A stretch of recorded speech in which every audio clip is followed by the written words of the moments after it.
Kembali lagi di MMA, Mertua Menantu, Akur dong.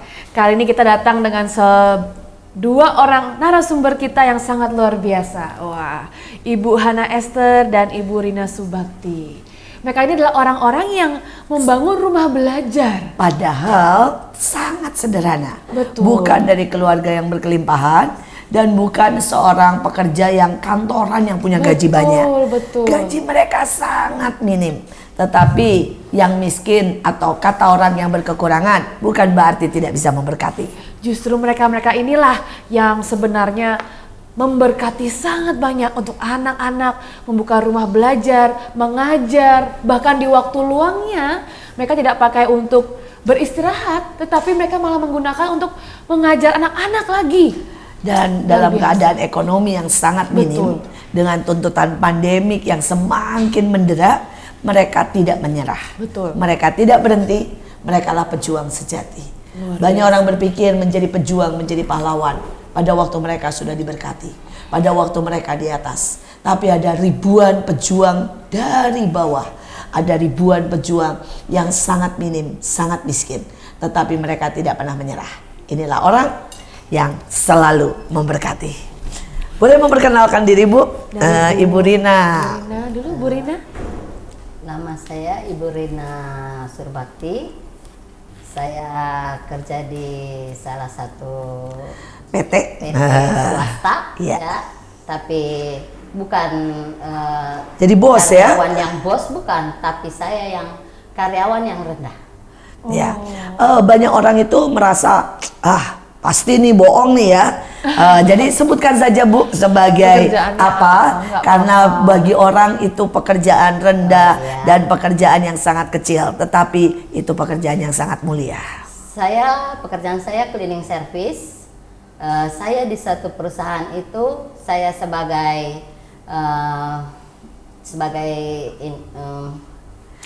pengawasnya. Pengawas cleaning service. Pengawas cleaning service. Jadi orang berkata cleaning service, bersih-bersih ya, bagian WC nih ya, Bu ya, ngepel dan sebagainya.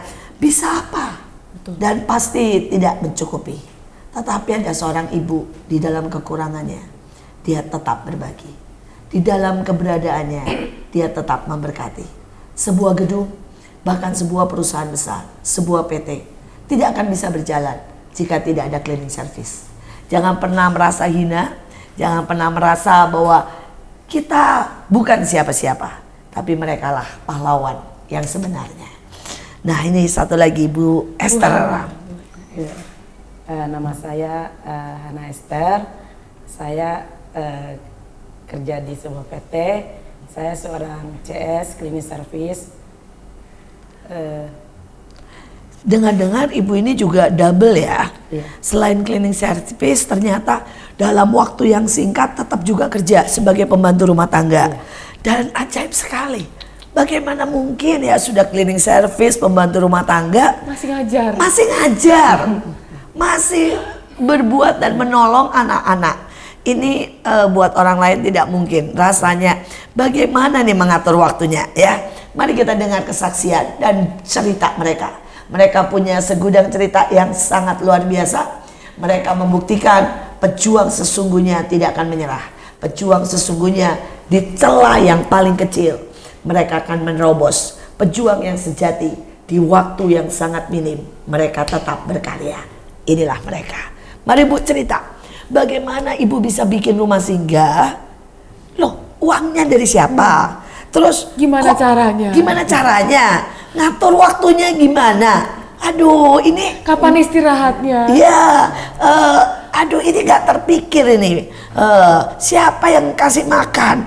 Ya, bagaimana ini bisa ibu dengan luar biasa tetap berbagi di tengah semua orang tidak peduli. Pertama sih waktu kita membangun rumah, kita bikin rumah belajar. Oh iya, rumah belajar. Iya, rumah belajar. Memang hati kita, karena saya sering jalan keliling-keliling ngelihat anak-anak, terutama anak-anak yang pemulung, Iya. itu yang target utama kita, anak-anak pemulung.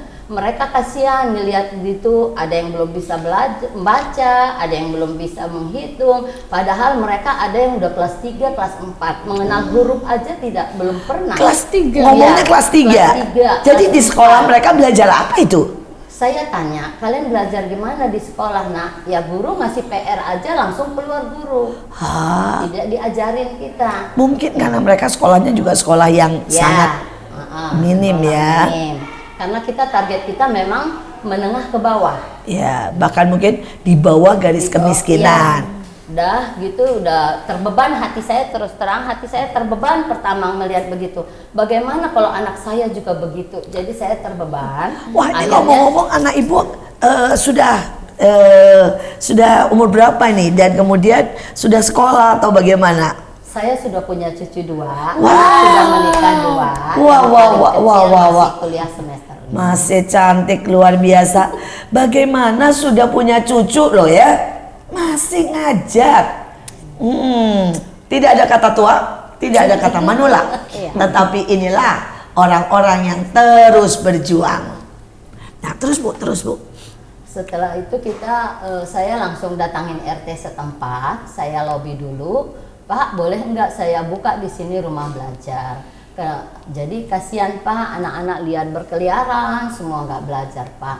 Nah RT-nya terus terang, ya boleh Bu, tapi tidak bayar ya. Tidak Pak, ini gratis, karena saya dari relawan pribadi. Saya bilang begitu, Waduh. nggak bawa satu Apapun. PT atau apa, enggak, relawan pribadi Pak. Oh boleh Bu, boleh silakan. Mulai dari situ kita deal, kita bikin harinya, jamnya jam berapa mulai, dan anak-anak harus dikumpulin Pak.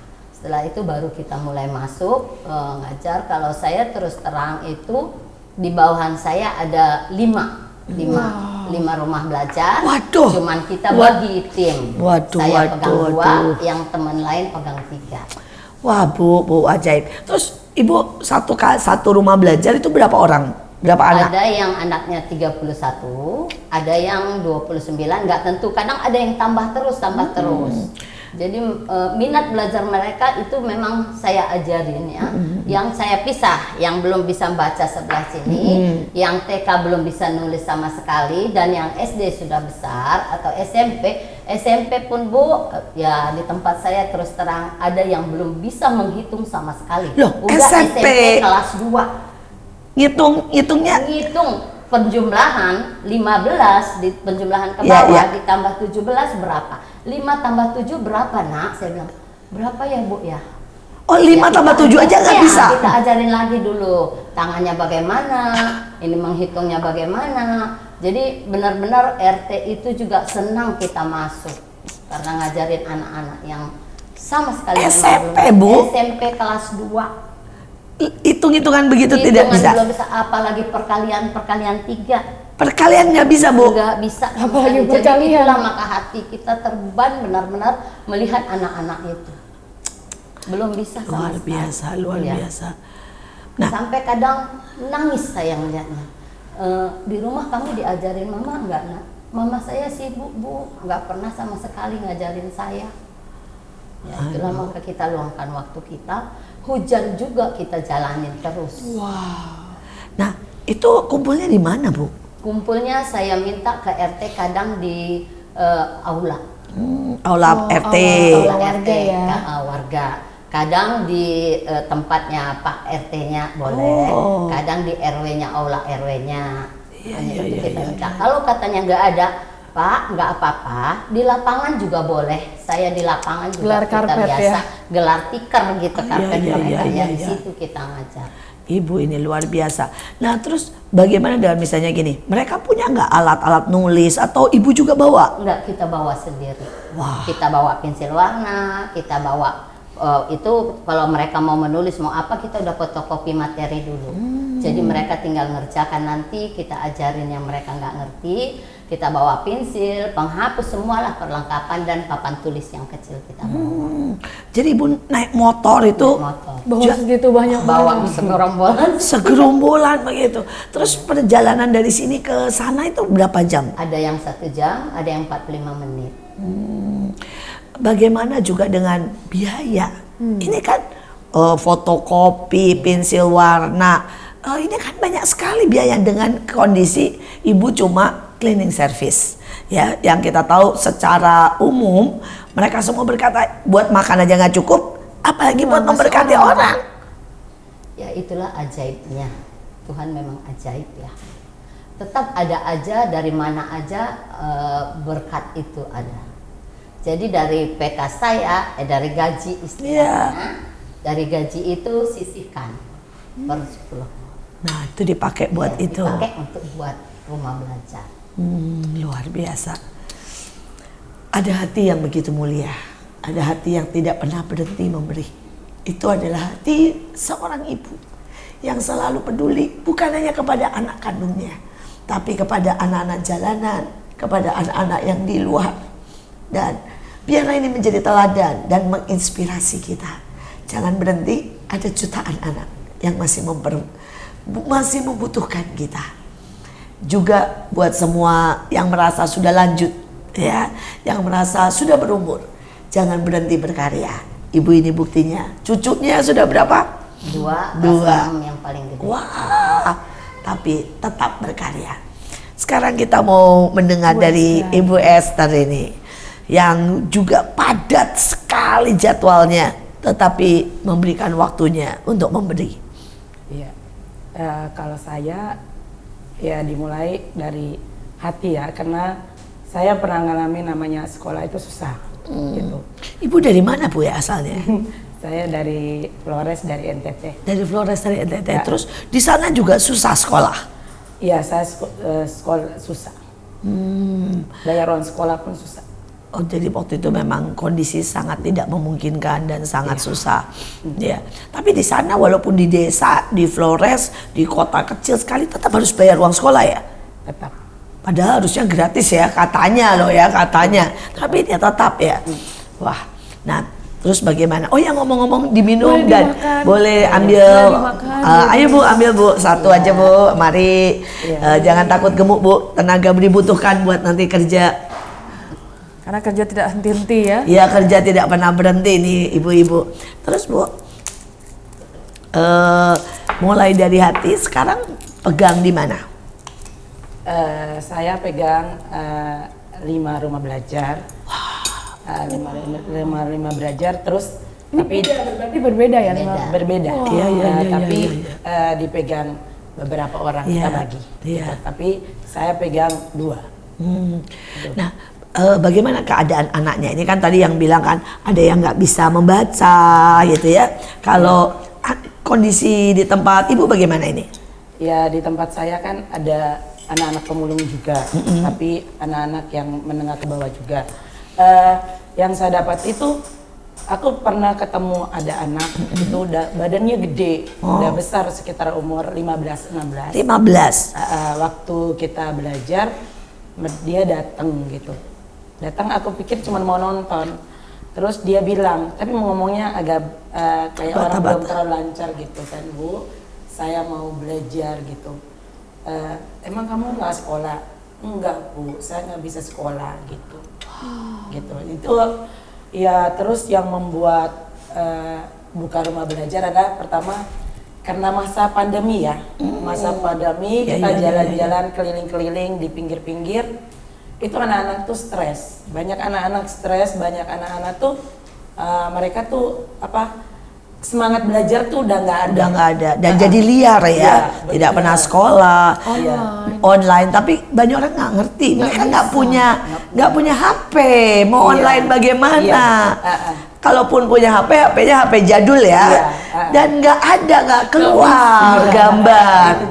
Jadi kadang-kadang pemerintah tidak memikirkan bahwa di kota besar seperti Jakarta dan Bekasi saja jutaan anak tidak memiliki HP. Tidak memiliki HP yang memadai untuk mengikuti pelajaran online. Jadi ini sangat mengerikan sebenarnya ya. Terus bagaimana Bu? Keadaannya waktu pertama kali nih anak-anak datang, apa anak-anak ini nurut atau ada yang nakal, ada yang bagaimana nih ceritanya? Ya pertama kali datang itu kan kita kan orang baru ya. Iya. Gitu. Kita datang kita ke pemulung. mereka bingung juga, curiga juga ini dari mana gitu kan, gitu.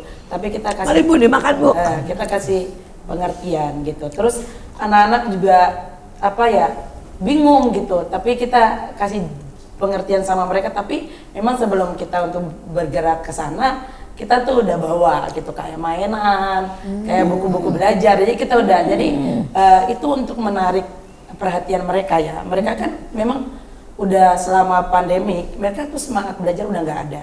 Jadi kita bawa materi, kita bawa mainan, kita bawa Yang disebut Ibu mainan ini apa nih Bu? Kira-kira contohnya nih. kayak contohnya ini ya, pasel itu. Pasel. Iya, Oh ya ya ya. Ya. Itu kayak gambar binatang-binatang. Kalau tempat saya tuh itu anak-anak itu dari balita.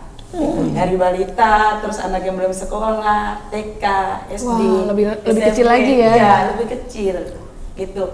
Jadi buat saya, aku lihat balita, buat aku apa ya? Aku nggak mau nyanyiin kesempatan gitu. Kita kasih belajar mereka dari main-mainan, dari itu anak-anak mau gitu. Tadi ya anak-anak yang masih kecil-kecil itu masih balita, tadinya mereka nggak suka belajar, mereka cuma mau lihat-lihat, tapi karena kita bawa materinya buat anak-anak balita itu jadi mau gitu. Luar biasa, luar biasa.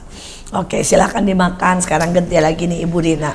Bu, ada nggak suatu perubahan atau cerita ya, bagaimana anak yang nakal atau anak yang nggak mau belajar dan kemudian berubah? Oh itu banyak Bu, terutama di rumah belajar saya yang satu. Itu memang anak-anaknya pertama banget itu susah banget diatur. Karena memang keadaan mereka ya susah banget kita datang, mereka ngomong, kita ngomong, Mereka ikut ngomong ya? Ngajar deh, ngajar ya. Ngajarin makin. Akhirnya saya bilang, saya juga memang terus terang, saya doain anak-anak itu. Saya doain biar mereka karakternya berubah. Yeah. Karena apa? Mereka kekurangan kasih sayang dari orang tua. Betul. Mereka hidupnya kebanyakan di jalanan. Jadi akhirnya kita doain, kita dari brutal, dari istilahnya nggak mau belajar sama sekali. Ada yang pernah Akhirnya, ngomong kata-kata kasar. oh itu ada kebun binatang, itu Oh, ada. terus? Paling saya rangkul, saya tepuk-tepuk. Kamu kenapa gitu nak? Kita ngobrol gitu. Bertatap muka berdua, saya panggil ke pinggir, dia nangis. Akhirnya dia cerita bahwa dari kecil dia juga udah dipukuli mama papahnya, disiksa, kurang kasih sayang, hidupnya jadi di jalanan. Dia datang pun belajar untuk kita, ke rumah belajar kita itu dibawa temannya. Akhirnya yang saya rangkul lah, kita doain, kita kasih apa yang dia mau, kita perhatian. Cuma kan kita ada 2 orang satu tim itu. Nah kebetulan Jadi buat 50 anak atau 30 anak ini 2 orang selalu ya. Cuma 2 orang. 2 orang. Akhirnya berubah. Sekarang sudah mau belajar, sudah mulai bisa mengenal huruf, kayak disatukan A, I, U, E, O, itu kita ajarin dulu pertama. Baru bah. Oh. Bah gitu, baru Aduh. ajarin. Jadi benar-benar dari awal ya? Iya, dari awal. Ya, banyak orang berkata anak tidak berkarakter, anak nakal, anak kurang ajar. Buat apa diperhatikan? Tetapi justru mereka lah yang membutuhkan sebuah sentuhan. Karena mereka lah masa depan bangsa. Seandainya semua orang tidak peduli, seandainya anak-anak ini dipenuhi dengan kemarahan, apa ujungnya? Mereka akan menjadi mungkin penjahat, mereka akan menjadi orang-orang yang marah, mereka akan menjadi perusak, dan bangsa kita tidak tahu bagaimana ke depannya. Tetapi sentuhan yang sangat kecil, hanya diajak bicara, ternyata merubah karakter anak ini. Kita masih banyak mendengar dari mereka, ya, karena mereka lah pejuang-pejuang sejati. Sekali lagi, mari dimakan Bu dan diminum. Tapi sekarang saya gantian lagi nih, ya, sama Ibu Esther. Ibu Esther, bagaimana dengan orang tuanya? Ya, apa benar-benar mereka itu tidak peduli? Apa mereka itu sama sekali istilahnya ya mau anak saya goblok nakal di jalan ya udah nggak mau tahu ya? Atau mereka kadang-kadang datang atau kalian temui atau bagaimana ini dengan orang tuanya? Yang aku ketemukan di rumah belajarku ya Bu, orang tua pun ngalamin namanya stres lihat anaknya nggak sekolah. Karena mereka kan orang kalangan pemulung, menengah ke bawah. Biasanya kan mereka menggantungkan anaknya sama guru, gitu. Sekarang Sekarang nggak ada sama guru ngajar gitu kan. Tapi ini orang tuanya, mereka harus turun untuk ngajar matematika aja itu. Ya mana mungkin ya? Iya, itu membuat mereka depresi. Gitu. Mungkin orang tuanya juga nggak bisa, jangan-jangan.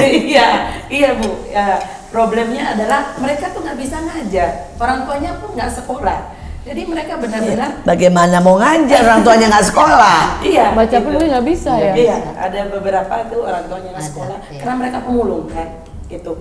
Itu mereka stres. Mereka stres, anaknya pun stres. Jadi waktu kita datang, orang tuanya tuh itu apa? Seneng banget gitu. Buat mereka kayak menolong, membantu mereka gitu. Luar biasa, Nah, luar biasa. gitu. Jadi bukannya orang tuanya nggak peduli gitu, tapi kondisi yang membuat mereka tuh nggak bisa ngajar anak-anaknya gitu, kayak gitu. Itu yang membuat kita tuh kayak getar hati kita gitu. Berapa banyak kita cuma bisa menghakimi. Anak-anak itu nakal karena orang tua tidak bertanggung jawab. Tapi bagaimana mereka bisa bertanggung jawab kalau seperti yang dikatakan, mereka memang tidak bisa untuk mengajar dan bahkan tidak pernah sekolah. Seringkali ada banyak orang yang mungkin seperti saya dan yang sebenarnya mampu dan bisa berbuat banyak, tapi berdiam diri. Mereka adalah orang-orang yang tidak punya banyak, tapi mereka menyempatkan karena memang untuk memberi butuh tekad, untuk berbakti butuh usaha. Bu, saya sangat menghargai apa yang ibu-ibu ini buat. Bisa lebih lagi cerita ya, supaya banyak yang melihat ini tahu kebutuhan di bawah. Rata-rata orang di Jakarta mungkin bahkan di kota-kota lain di seluruh Indonesia berpikir semua sudah diatur sama pemerintah, semua baik-baik saja ya. Bahkan pandemik mereka berpikir bahwa ya diliburkan itu membawa kebaikan lah. Tapi ibu adalah pejuang yang benar-benar tahu kondisi kenyataan di bawah. Memang di bawah separah apa dan sebanyak apa anak-anak yang benar-benar tidak bisa belajar. Itu kalau yang di bawah ya Bu ya, setahu saya mereka nggak bisa belajar sama sekali itu banyak. Karena Sangat banyak ekonomi ya. mereka sangat di bawah, minim di bawah sekali. Kadang untuk makan aja ya, mereka aja susah katanya. Pernah kita bawa Indomie, Indomie satu aja kita kasih atau dua, mereka sudah senang sekali. Mereka malah bilang, ya mengucap syukur sambil nangis. Mamanya ada di situ ngelihat juga. Ya Tuhan, kau tahu ya, hari ini aku nggak punya apa-apa, tapi ada ibu ini ngasih Indomie. Jadi Cuma kita satu. bisa makan satu. Tapi ya karena banyak, ada lebihnya kita kasih lagi, kita tambah dua. Mereka benar-benar sangat membutuhkan.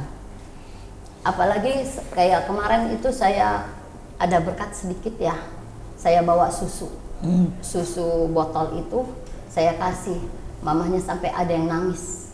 Anak saya seumur hidup belum pernah minum susu, Bu, katanya. Seumur hidup? Iya, Aduh. selain ASI. Baru inilah ibu terbeban ke sini. Sampai saya nangis, Bu. Saya nangis. Nggak apa-apa, Bu, saya peluk ibu itu. Nggak apa-apa, Bu, ini dari mana aja, ini ada berkahnya nanti, Bu, saya bilang gitu. Baru kali ini, Bu, daging aja nggak pernah kita makan. Itu satu tempat lagi. Saya pernah bawa nasi. Saya bawa nasi, saya bawa apa, nangis ibunya. Ibu, seumur-umur anak saya belum pernah makan daging, ibu ini bawa daging, padahal dagingnya cuma berapa potong kecil lagi. Mereka benar-benar bersyukur kalau kita datang waktu bawa makanan sesuatu. Ternyata di bawah keadaannya masih sangat membutuhkan. Masih sangat membutuhkan. Mungkin 10.000 buat kita tidak ada artinya. Bahkan beberapa orang makan 1 juta satu kali makan. Satu orang. Ya, mereka pun merasa itu sesuatu yang biasa. Tetapi buat mereka, ya, ternyata sepotong daging, 1 Indomie, ya, itu bisa benar-benar berarti. Biarlah cerita mereka tidak berhenti sampai di sini, tapi diceritakan dan itu menggerakkan begitu banyak. Saya berharap ada orang-orang yang mungkin tidak bisa bergerak ke bawah. Mungkin kita terlalu takut, terlalu malas, terlalu penuh dengan alasan. Tapi kita bisa memberi. Karena mereka lah ujung tombak yang menyentuh jutaan orang di bawah yang membutuhkan. Tapi kalau dari tempat Ibu Esther bagaimana? Apakah kondisinya juga seperti itu? Ya kondisinya kurang lebih sama ya gitu. Tapi kalau di tempat saya itu anak-anak itu sekolah ya Bu. Maksudnya pengajar gitu. Anak-anak ini benar-benar anak-anak kayak kelas 3 kelas 6. Iya. Tapi anaknya nggak bisa baca. Terus mereka itu kayak contoh kita pelajaran matematika aja ya. Itu benar-benar kita ambil pelajaran kelas 6, tapi Iya. kita ambil mata pelajaran yang kelas 1, kelas 2. Ya ampun. Iya. Terus mereka tuh kalau kali bagi kalau udah terlalu 30 ke atas itu buat mereka berat. Jadi benar-benar turun gitu. Mungkin karena mereka memang tidak terlatih atau karena makanan sehingga membuat mereka sangat susah belajar. Kalau menurut ibu-ibu ini apa ya?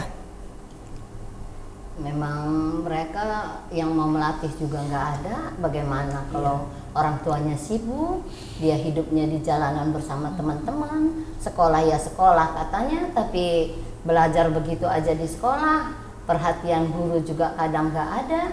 Saya pernah tanya satu anak, kamu udah kelas 4, tapi nulis angka kamu nggak tahu. Bagaimana? Kelas 4 nulis angka 1, 2 itu nggak bisa Kamu ya? di sekolah. Nah datang bilang anak, ya belajar bu dibilang gurunya, buka halaman sekian kerjakan, langsung kita ditinggal, nggak diajarin bagaimana. Wah. Jadi belum bisa, angka 7 aja dia nggak tahu nulisnya. Bagaimana Bu Guru? Kata sampai Bu Guru dibilang kita, Bu Guru tolongin dong bagaimana cara nulisnya. Kata, kita ajarin lagi. Sebelum kita lanjut ke pertanyaan selanjutnya, kita saksikan dulu pariwara berikut ini ya. Tetap stay tune di MMA, Mertua Menantu, Akur dong.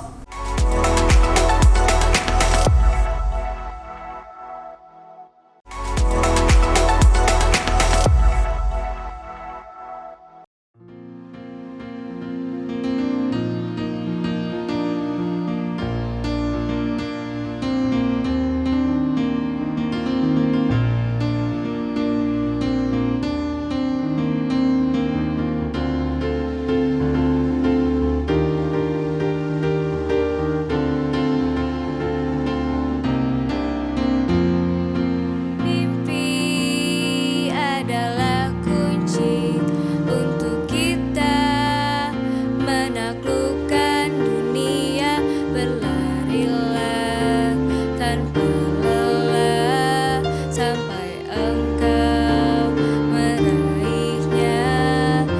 Laskar Pelangi takkan terikat waktu. Bebaskan mimpimu di angkasa, warnai bintang di jiwa.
Kembali lagi di MMA, mertua menantu, Aku dong.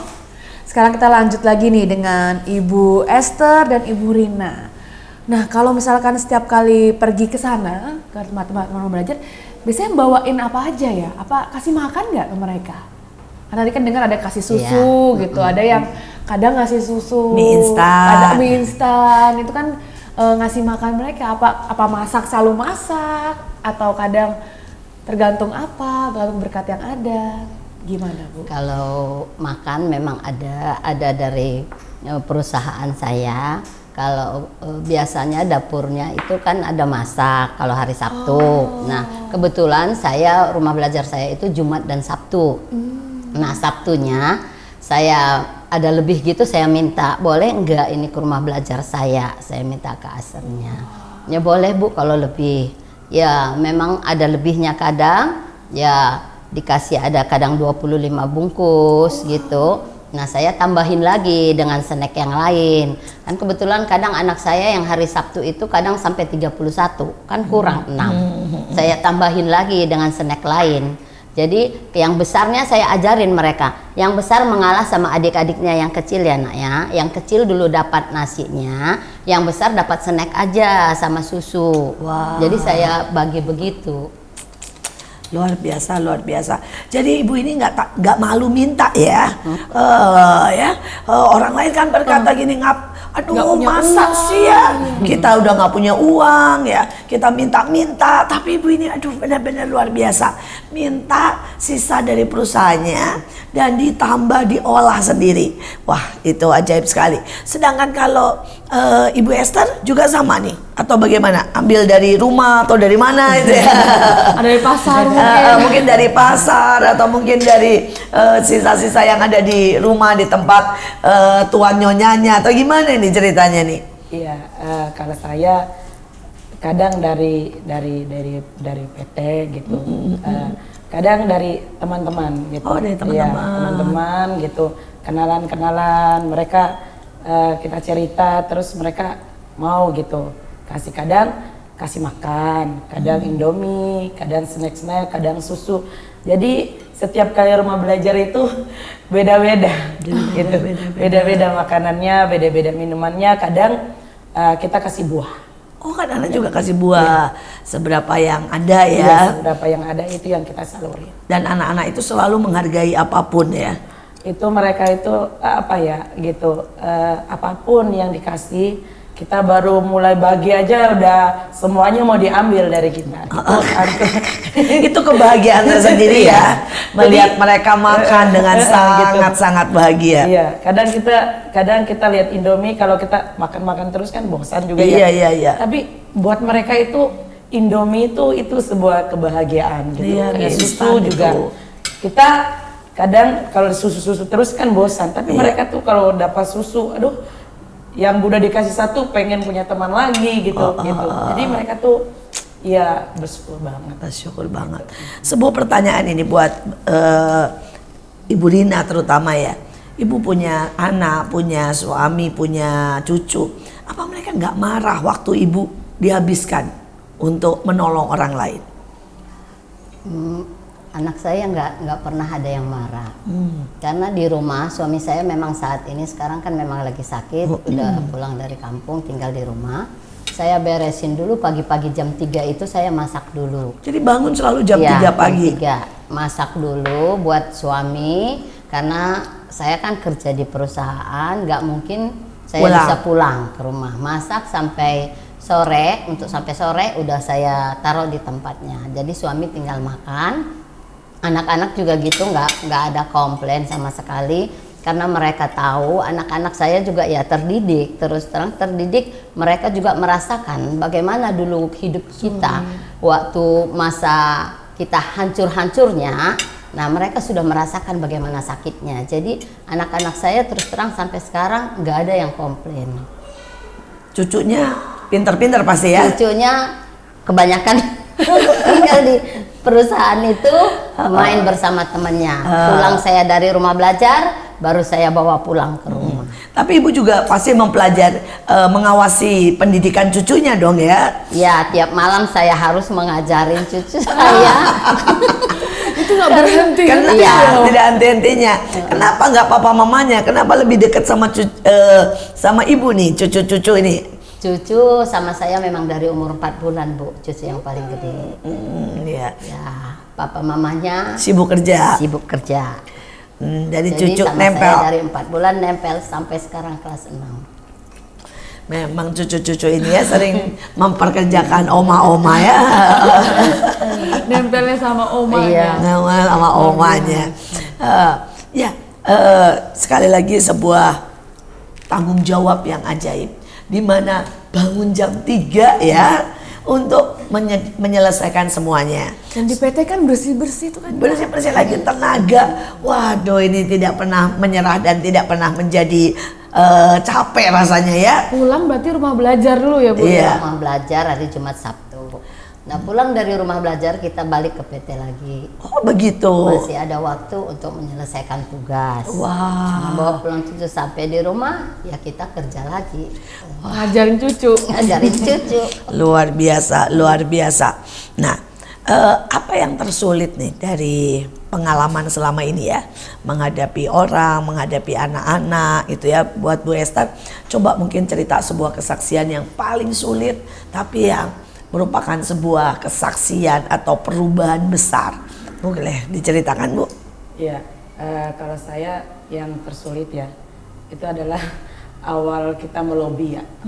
Awal kita melobi untuk membuka rumah belajar di tempat-tempat pemulung sama masyarakat menengah ke bawah. Itu Mereka curiga ya. iya, mereka curiga ini siapa? Kok ada orang mau? Rambut keriting, hitam gitu kan, gitu. Ya, ini siapa gitu. Kan mereka pikir udah aneh. Iya. Dalam kondisi begini semua orang egois. Iya. Dan kalian terus bekerja itu aneh sekali. Terus Iya, terus. iya. Itu nggak mudah gitu, tapi terus mereka lihat kita juga gitu, kita kasih pengertian untuk kalau aku pernah ketemu sama satu RT, dia sampai bilang begini, Bu, gitu, Ibu mau kasih makan apa? Terus dia bertanya, Ibu tujuannya untuk mau dibayar berapa gitu.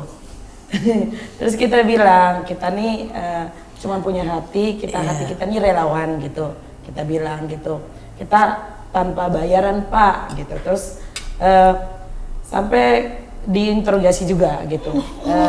Dia nggak percaya ya? Nggak percaya, karena buat mereka buat Pak RT-nya bilang begini, zaman sekarang masih ada orang kayak gini tuh langka. Iya, buat saya juga, aduh, ibu-ibu ini mungkin makhluk ajaib dari planet lain. Jadi diinterogasi, terus ditanya, nanti ibu dari mana, terus ibu mau apa mau ibu lakukan, terus saya kasih pengertian, terus sampai materi-materi belajar semua aku jelaskan gitu. Terus sampai RT-nya bilang begini, Bu, yang saya tahu gitu, sebanyak-banyaknya kita berbuat kebaikan, maka apapun itu, berkat itu datanya dari Sang Pencipta. Nah, jadi hatinya terbuka, jadi kita diperbolehkan. Itu awalnya memang agak sengit ya Bu, tapi sekarang setelah berjalan ya yang aku alami gitu, 5 rumah belajar, berapa titik aku pegang gitu, itu anak-anak tuh maaf yang tersulit juga anak-anak Bu, karakter anak-anak yang dibawa anak pemulung itu kan apa ya, mereka tuh keras, kehidupannya tuh keras, terus karena lagi belajar tuh main tonjok main guling gitu. Bener-bener di depan ibu. Gitu ya. Itu tuh nggak mudah. Terus mereka datang dengan yang apa ya, nggak mandi, terus kita cium bau-bau yang berbeda itu gitu. Terus tapi kita tuh sama anak-anak tuh kalau saya kasih pengertian ke anak-anak, adik-adik, nanti besok kalau belajar kita mandi ya gitu. Mandi ya gitu. Mandi dulu ya. Iya, suruh mandi gitu. Jadi berikutnya saya melihat seperti ada keajaiban di anak-anak perubahan gitu. Itu kita kan biasanya sampai sana itu jam 1 gitu. Sehari ada yang kita pegang 2 gitu. Jadi jam 1 itu anak-anak kan kita masuk gang kecil ya gitu. Iya. Jadi kita masuk gang kecil, pas kita keluar dari jalan tuh anak-anak tuh sudah berbaris dan mereka sudah mandi gitu. Kita yang dinanti-nantikan gitu kan. Wah. Iya. Terus mereka bilang gini, Bu, saya sudah mandi Bu, saya sudah mandi gitu kan. Terus yang gede-gede juga gitu. Jadi buat saya itu terus tadinya anak-anak itu suka main tonjok gitu.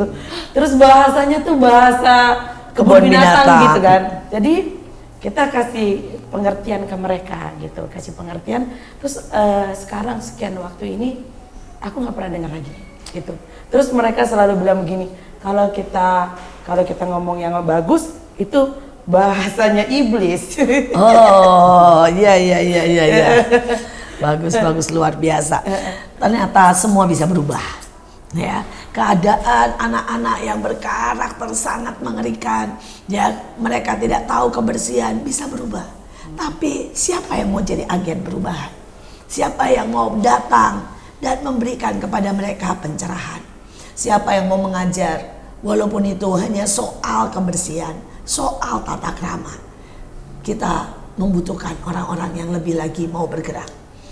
Buat Ibu Rina, ada enggak cerita yang paling berkesan itu ya, sampai membuat Ibu berkata akhirnya semua perjuangan Ibu itu benar-benar terlihat buahnya? Nggak jauh dari cerita Bu Esther tadi, di rumah belajar saya juga gitu. Dulunya mereka tonjok-tonjokan, nggak mandi, ya meler kemana-mana, namanya kita datang. Tapi mereka saya ajarin, kalian harus mandi, karena mandi itu sehat, ya bersih itu sehat. Tahu kan, hati yang gembira itu adalah sehat, saya bilang. Tapi siapa tahu nih Bu ya, Ibu pernah tanya nggak, mereka ini jangan-jangan nggak punya sabun, Iya, benar. jangan-jangan nggak punya shampoo, nggak punya odol. Dia Kadang bilang orang mandi gini, pun saya nggak rame-rame. punya sikat gigi. Memang hati terbeban kadang karena keterbatasan. Saya belum bisa ngasih itu odol, sikat gigi, odol sama sikat gigi belum, sabun belum. Tapi pernah sih satu kali kita bagi sabun, itu pernah. Di setiap rumah belajar kita bagi sabun. Untuk kalian mandi ya, ini sabun mandi. Itu ada seorang donatur dulu ngasih ke kita, jadi kita bagi sabun itu. Nah itu mereka, jadi setiap saya sudah datang ke rumah belajar, mereka sudah ngomong, Ibu Guru saya sudah mandi, Ibu Guru saya sudah bersih, sudah mandi. Mereka bangga ya? Bangga, mereka bangga. Karena kadang kekurangan air. Ya. Mereka hidup kalau rumah belajar saya itu di sisi sungai. Mandi Mereka di di sungai. situ, mandi di situ, air kotor. Jadi benar-benar itu rumah belajar saya yang dua yang saya pegang, benar-benar di sisi sungai itu. Kalau hujan ya banjir. Masuk ke rumah mereka. Masuk ke rumah mereka. Ya, paling tetap di situ, cuman dinaikkan di kursi mereka duduk. Sampai RT-nya bilang gini, RT-nya kan dari orang Keras lah. dia bilang. bilang, Bu, kalau ada dana atau bantuan ke rumah belajar itu aja Bu ya, jangan ke RT-ku yang lain. Mereka masih mampu Bu. Yang wargaku yang sana benar-benar nggak mampu, yang benar-benar membutuhkan pertolongan. RT-nya udah sampai ngomong begitu. Karena dana RT nggak ada Bu untuk membiayain warga saya. Sampai RT-nya ngomong begitu. Kasian sekali ya. Iya. Bahkan mereka buat sabun aja. Sabun nggak ada. Mereka selama-lamanya Iya. nggak pernah sikat Sampai gigi nggak ya. sikat gigi. Sampai saya bilang, kan pertama ya memang terus terang aja hati kita pertama mereka anak-anak itu begitu duduk, aduh Tuhan. Baunya. Semerbaknya. Tadi cuman saya bilang, ya udah ada yang nempel ke kita, Bu Iya. Guru langsung meluk kita gitu. Ya udah sini nak, sini kita. Tapi sekarang udah terbiasa. Mereka kadang nggak mandi, ada 2-3 orang nggak mandi, udah biasa. Jadi kita udah merasa nggak ini lagi, Nggak risih nggak lagi risih ya. lagi. Ayo peluk. Malah tidur di pangkuan, kadang kita duduk gitu belajar kan, kita duduk di lesehan, nggak ada meja, nggak ada kursi, duduk kita gitu. Bu Guru tidur dulu di sini. Bu Guru aku mau dekat Bu Guru. Kamu belum mandi ya? Belum Bu Guru, nggak ada air. Ya udah gimana lagi saya bilang. Ya udah nanti mandi ya nak ya, mandi ya, selesai belajar ini mandi ya. Ya, tapi kalau tidak ada air nggak ada gimana air. lagi ya? Ke tetangganya kan ada air. Ya kamu kan boleh ke tetangga kamu. Saya tanya, boleh kan nanti ini Numpang. mandi tempat kamu numpang ya? Boleh Bu Guru. Kalau Bu Guru yang ngomong boleh, kalau dia yang ngomong nggak boleh. Nah, nggak boleh gitu dong. Kan kita sama-sama di sini. Lucu sekali, Oh, jujur lucu, sekali ya. Jujur ya. Jujur kita ya, sama-sama jujur saudara sekali. di sini loh. Kita sama-sama saudara semua di sini.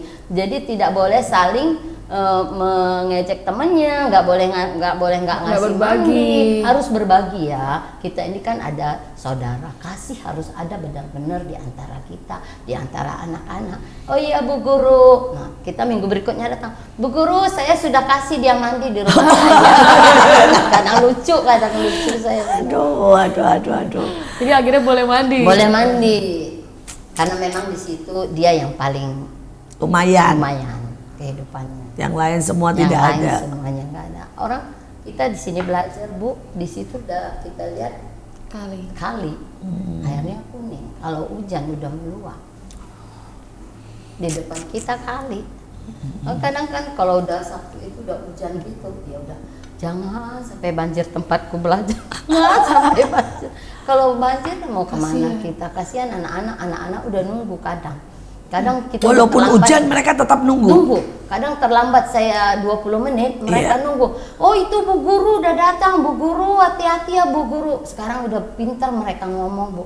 Hati-hati ya Bu Guru di jalan, jangan kencang-kencang bawa motornya katanya gitu. Mereka sekarang udah lucu-lucu jadinya dari yang mulai dari nggak bisa Kasih dikasih tahu. tahu sampai sekarang udah bisa jadi lucu. Mereka salam dulu Bu Guru, ayo salam dulu Bu Guru mau pulang. Dulu nggak ada. Dulu sampai- enggak sama sekali, kita duduk Pukul-pukulan. aja pukul-pukulan nih, tonjok-tonjokan. Luar biasa. Sekarang setelah selesai pandemik ini, apakah mereka semua sudah sekolah atau apa itu masih banyak juga yang maksudnya belum bisa? Kan kita ambil rumah belajar itu sore. Oh, Dari jam sore. 1 gitu. Jadi kita ambil hari Jumat gitu, hari Sabtu ya. Tapi memang kita selalu komunikasi dengan anak-anak. Kita tanya, kalian pulang Jam berapa? Nanti kita sesuai dengan waktu mereka gitu. Mereka biarpun sekolah, mereka tetap antusias untuk mau ikut belajar sama kita. Iya, karena kan di sekolah tadi kan guru cuma datang memberikan ini ya. Memang saya dengar karena banyak itu guru yang satu guru mengajar 6 kelas katanya. Jadi bagaimana bisa apa itu untuk memberikan waktu untuk anak-anak ini. Kita membutuhkan begitu banyak ibu, begitu banyak pejuang, begitu banyak orang yang mau turun memperhatikan hal-hal yang seperti ini. Terakhir ini mungkin bisa bicara kepada ribuan orang-orang yang di rumah. Seringkali mereka hidup dalam kenyamanan dan banyak sekali keluhan. Aduh, kenapa kita ini ya nggak bisa jalan-jalan? Kenapa kita ini belum punya mobil ya? Kenapa Uang belum nggak cukup. punya anak 2 aja marah-marah karena capek ya? Tapi mungkin Ibu Rina dan Ibu Esther bisa bercerita bagaimana hidup ibu dari sangat tidak ada sampai hari ini dan terus menjadi berkat. Sebuah kehormatan saya bisa mendengar kesaksian daripada 2 ibu pejuang yang luar biasa.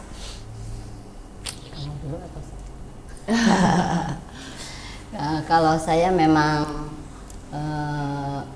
terbeban dari pertama buat anak-anak yang di bawah, karena saya sudah merasakan bagaimana kehidupan itu sewaktu saya miskin dari kecil. Jadi saya terbeban karena memang orang tua bisa menyekolahkan, tapi orang tua saya sibuk, kedua orang tua saya sibuk, gak pernah ada waktu untuk kita. Mereka bekerja untuk membiayai sekolah.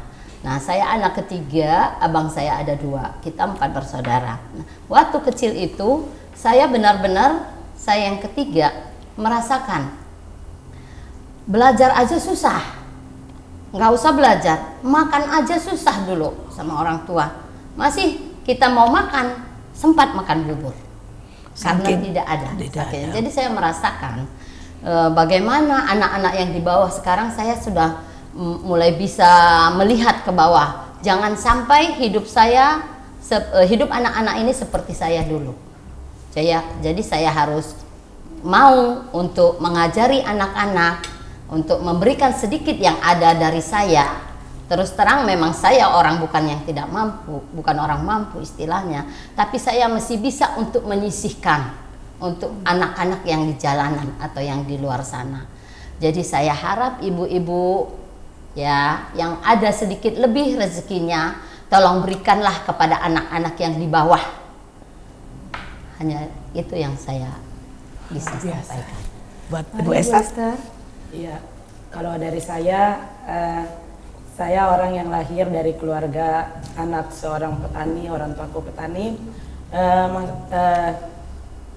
Masa kecil yang untuk belajar nilainya kata papa saya telur bebek 2 dan 0 gitu ya. Telur bebek 2 dan 0. Ya, matematika itu buat saya itu susahnya minta ampun gitu. Dari sangat bawah sekolahnya susah. Saat ini gitu, maksudnya aku tergerak dengan hati yang aku pernah ngalamin seperti itu. Waktu aku turun ke bawah lihat anak-anak yang nggak bisa baca, menghitung nggak bisa, itu menyentuh hati gitu. Mungkin ada banyak ibu-ibu atau anak-anak muda yang kalian yang mungkin kalian sekolah SMA atau SD atau SMP, kalian bisa turun ke bawah, ajarin anak-anak, karena banyak sekali anak-anak itu mereka tuh membutuhkan untuk diajarin gitu. Mungkin kalian kayak anak-anak, mungkin kayak banyak ibu-ibu, mungkin engkau punya uang jajan dari suami atau anak-anak muda, engkau dikasih uang jajan sama orang tua gitu. Belajar untuk sisihkan gitu, kalau bisa turun ke bawah gitu. Anak-anak di bawah itu sangat membutuhkan sentuhan kita gitu. Mereka itu sangat membutuhkan untuk kita ajarin. 16 tahun aja mereka belum bisa baca dan orang tuanya nggak bisa kasih sekolah gitu. Kalau dari saya, ya kalau untuk rumah belajar dari saya, ya kita membutuhkan tim anak-anak muda sebanyak-banyaknya untuk turun bergerak untuk belajar anak-anak ini gitu. Aku pernah ketemu di satu rumah belajar, mereka bahkan bilang ada satu sekolah itu bahasa Inggris itu sudah dihapus. Satu sekolah itu Karena sudah dihapus. tidak ada yang ngajar. Terus mereka pengen belajar bahasa Inggris gitu.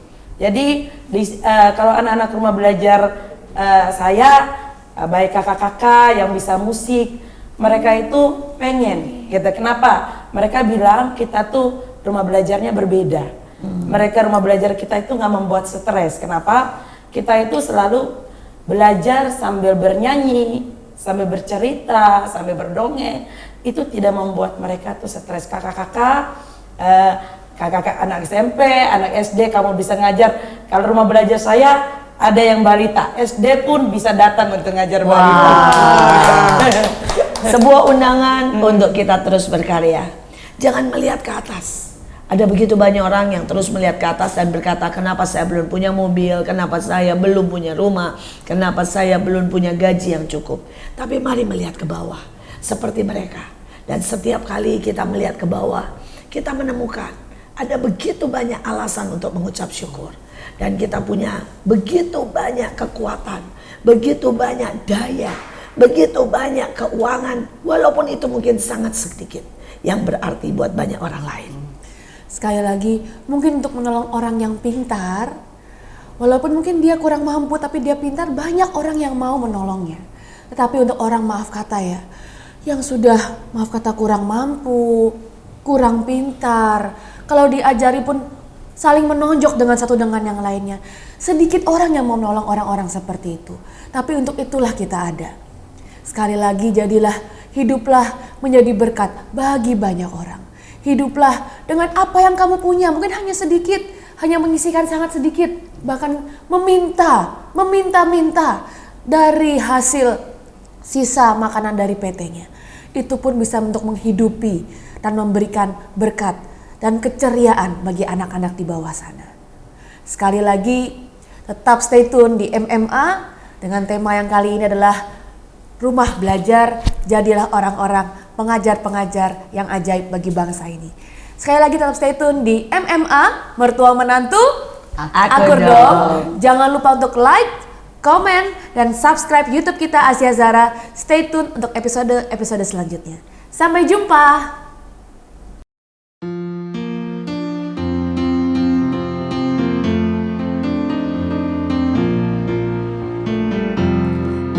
Dalam Bapa kita bersaudara. Dalam Bapa kita bersaudara.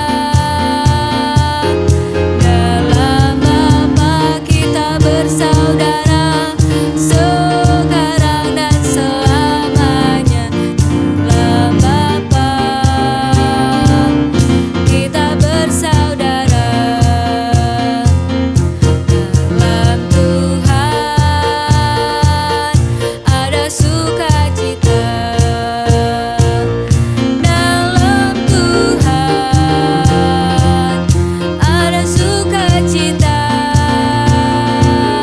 Dalam Tuhan ada sukacita. Sekarang dan selamanya. Dalam Tuhan ada sukacita. Dalam Tuhan ada sukacita. Dalam Tuhan ada sukacita. Dalam Tuhan ada sukacita. Sekarang dan selamanya. Dalam Tuhan ada sukacita. Dalam Tuhan ada sukacita. Dalam Tuhan ada sukacita.